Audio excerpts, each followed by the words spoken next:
이번 영상에는 오버로드의 원작 소설 중 하펠페 신인편에 대한 스포일러가 있으니 시청에 주의해 주시기 바라며 영상 보시기 전에 구독과 좋아요는 콘텐츠 제작에 큰 힘이 됩니다.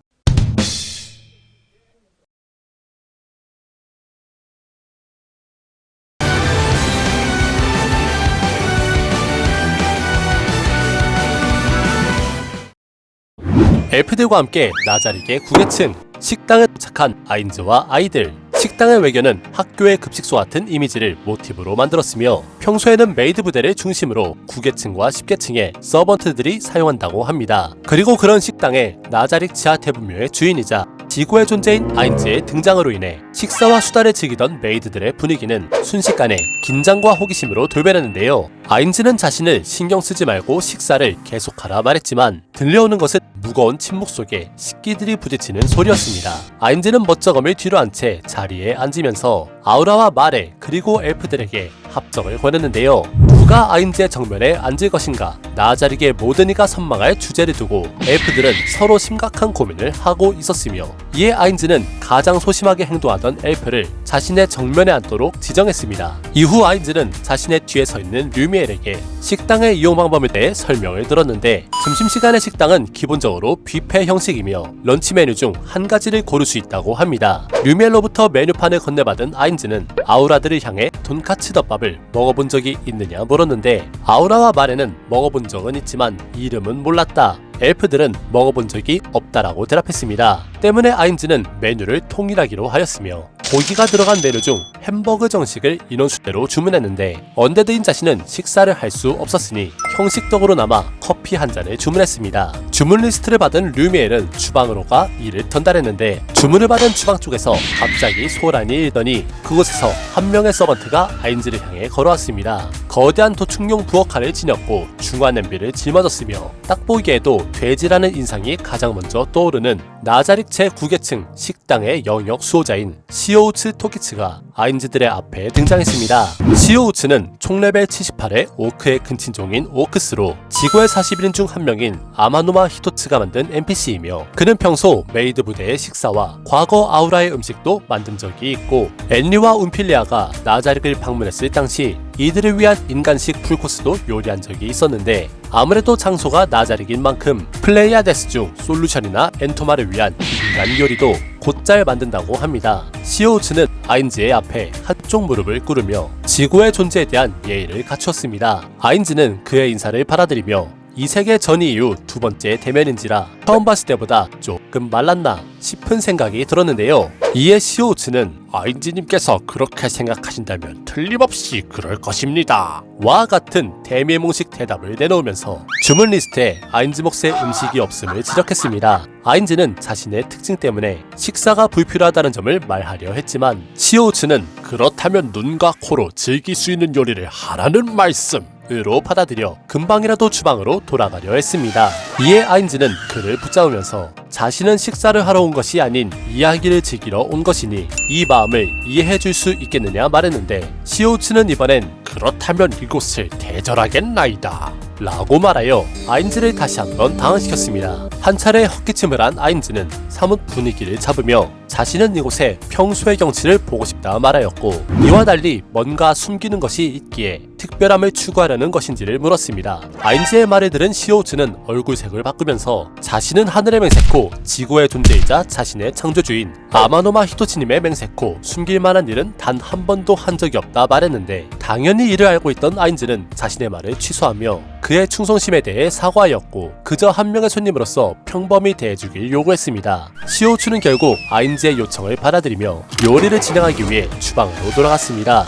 이후 아우라와 마레는 콜라를, 류미엘은 아인즈 앞에 커피를 대령했으며 엘프들은 저마다 2개의 메론 소다와 아이스 녹차를 가져왔는데 생전 처음 맛보는 강렬한 소다의 맛에 엘프들은 신선한 반응을 보였습니다. 아인즈는 엘프들의 분위기가 부드러워짐을 느끼면서 한 잔 더 마실 것을 권하였고 이후 녹차를 가져왔던 엘프마저 시원하게 원샷을 때리고는 두 사람과 함께 소다를 가지러 이동했습니다. 단 것을 싫어하거나 참을 수 있는 여성은 없다. 아인즈는 과거 팥고물 떡님이 했던 말을 실감하며 슬슬 엘프들의 나라에 대해 떠보기로 했습니다. 과거 알베도가 조사한 바에 의하면 엘프들의 나라에는 정해진 이름이 없었으며 그 위치는 슬레임법국 남쪽에 거대한 대산림에 있다고 하는데, 엘프들에게서 얻은 소소한 정보를 추가하면 엘프국은 한 명의 강대한 왕이 지배하는 국가로 현재는 슬레임법국과 전쟁을 치르고 있으며 자신들은 그 전쟁통에 붙잡혀 노예로 팔려왔다고 합니다. 다만 전쟁의 발발이 어떤 이유에서인지, 엘프왕이 지닌 마법이나 클래스는 무엇인지, 다크엘프 마을이 실존하는지 그녀들의 지식은 대부분 자신들이 자란 마을에 국한되어 있어 특별히 큰 도움이 되지는 못했습니다. 아인즈가 이토록 엘프국에 대해서 알아보려 했던 가장 궁극적인 목적은 마레와 아우라에게 엘프 친구를 만들어주기 위함이었으며, 이는 과거 로블 서왕국에서 시즈와 네이아라는 가능성을 발견했기 때문이므로 솔직히 엘프국을 찾은 이후 친구를 만들지 어떨지는 전적으로 아우라와 마레의 의사결정에 달렸지만, 마도국과 국교를 맺을 수 있는지에 대한 가능성도 열어두어야 했습니다. 이어 3명의 엘프가 모두 콜라로 대통합을 이루어 다리로 돌아왔을 때 아인즈는 본론에 들어가기로 했습니다. 눈앞에 언데드의 입에서 본론이란 단어가 나오자 엘프들은 콜라를 흡입하던 목젖을 멈추었는데, 아인즈는 단도직입적으로 마도국을 위하여 엘프 나라와 국교를 맺고 싶으니 자세한 얘기를 듣고 싶다 말하면서 부드러운 분위기를 위해 자신을 아인즈라고 불러도 된다고 말했습니다. 하지만 엘프들은 주변의 분위기, 특히 메이드들의 분위기를 살피면서 호칭에 대해서는 사양하겠지만 아는 바에 한해서 알려주겠다 대답했습니다. 그녀들은 대체로 엘프들의 생활에 대한 것을 중점적으로 얘기했는데, 엘프들의 터전은 나무의 위이며 이는 몬스터로부터 자신을 지키기 위해서이다. 보통은 드루이드가 마법을 사용하여 나무를 집으로 변화시키는데 이를 엘프트리라고 부른다. 다만 이런 식으로 변화를 줄 수 있는 건 엘프트리로 자란 나무에 한정된다. 엘프의 도시는 엘프왕이 지배하는 왕도 하나뿐이며 초승달 호수의 기슭에 위치해 있다. 다만 호수에는 거대한 수생 몬스터가 있어 다른 몬스터들은 접근하지 않는다고 한다. 대략적인 정보를 들은 아인즈는 만일 너희들을 원래 마을로 돌려보낼 경우 어디로 가면 되는지를 물었는데, 이에 엘프들은 잠시 생각에 잠기더니 자신들을 이대로 나자르에서 살게 해달라는 전혀 뜻밖의 대답이 돌아왔습니다. 설마 아니 음식이 마음에 들었나 싶기도 했지만, 그럼에도 아인즈는 이유를 물어봤는데요. 엘프들은 아우라와 마레의 눈치를 보며 머뭇거렸고, 아인즈는 두 사람에게 음료가 부족해졌다는 핑계를 붙여주며 자리를 비워줄 것을 애둘러 표현했습니다. 이에 눈치 빠른 아우라가 마레를 이끌고 자리를 비웠으며, 아인즈는 아우라의 사회생활에 경이마저 느꼈습니다. 아인즈와 독대를 하게 된 엘프들은 아우라와 마레의 집은 최고이며 나자르의 생활에 익숙해진 나머지 더 이상 과거의 생활로는 돌아갈 수 없다 라고 대답했습니다. 이번에도 전혀 예상 외의 대답이 나와 아인즈는 순간 내면의 스즈키 사토루가 나올 뻔했는데요. 그녀들은 기본적으로 피자를 좋아한다고 하며 나자르의 안전성은 말할 필요도 없었고, 심지어 그녀들은 나자르의 명물인 바마저 이용하는 등 나자르 생활의 전반을 정말 진심을 다해 즐기고 있었습니다. 특히나 아우라와 마레를 섬기는 것은 행복한 일이라고 말하여 이는 아인조차 한 번에 이해가 가는 부분이었는데, 만일 계층 수호자들 중 누구를 섬기고 싶냐는 질문을 받는다면 아인즈의 개인적인 순위는 아우라와 마레가 1위였고 그 다음 2순위가 코키토스였습니다. 결국 아인즈는 그녀들의 요청을 받아들이기로 하여 엘프들은 진심으로 기뻐했습니다. 이어서 아인즈는 그녀들에게 다크엘프란 근친족인 너희들에게 있어 어떤 존재인가를 물었는데, 이에 엘프들은 아인즈의 질문이 끝나기 무섭게 훌륭한 분들입니다 라는 대답이 자동으로 튀어나왔습니다. 아인즈는 이 대답이 아우라와 마레 덕분이라는 걸 눈치챘고, 자신이 원하는 건 다크엘프라는 종족과 일반적인 엘프 종족의 관계에 대해 물은 것이라 말했지만, 이 또한 곧바로 훌륭한 분들입니다 로 돌아버리고 말았습니다. 아인즈는 포기하지 않고 국교를 맺기 위한 다크엘프의 이미지를 알고 싶으니 솔직하게 대답해주길 바란다며 차근차근 설명해 주었는데, 사실 엘프들도 다크엘프를 본 것은 나자르게 와서 처음 겪는 일이라 있다는 것을 알고는 있었지만 정말 다크한 피부색을 지녀 놀랐다고 하며 특별히 나쁜 소문을 들은 적은 없다고 말했습니다. 아인즈는 반대로 언데드의 이미지에 대해 물어봤는데, 숲을 더럽히는 적이다, 끔찍한 존재다, 그렇다 해도 별로 본 적은 없다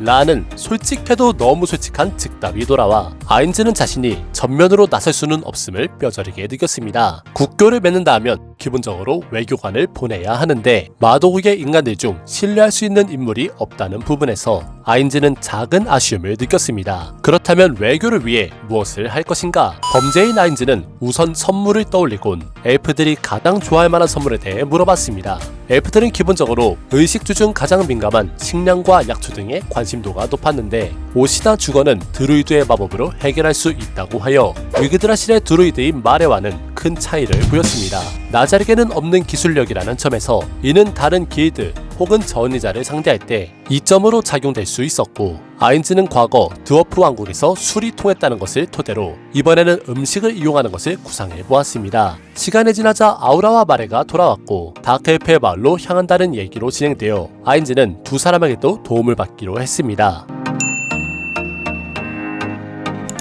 네! 오늘 이렇게 해서 오버로드의 15권 하펠페 신인편 4탄을 찍먹해봤습니다. 추가로 엘프들이 나자릭에 남기로 결정되어 아인즈는 그녀들에게 마땅한 급여와 휴식을 제공하기로 하였고, 내심 이러한 시스템을 나자릭의 메이드 부대에게도 적용할 순 없을까 고민하고 있었는데요. 반면 엘프들의 경우 쇼트바를 이용하면서 행복에 겨운 이 생활이 혹시나 꾸미지는 않을까 불안한 마음에 잠을 설친다고 합니다. 오늘 영상 재밌게 보셨다면 추천과 댓글 그리고 구독까지 부탁드리며 저는 다음 영상에서 인사드리도록 하겠습니다.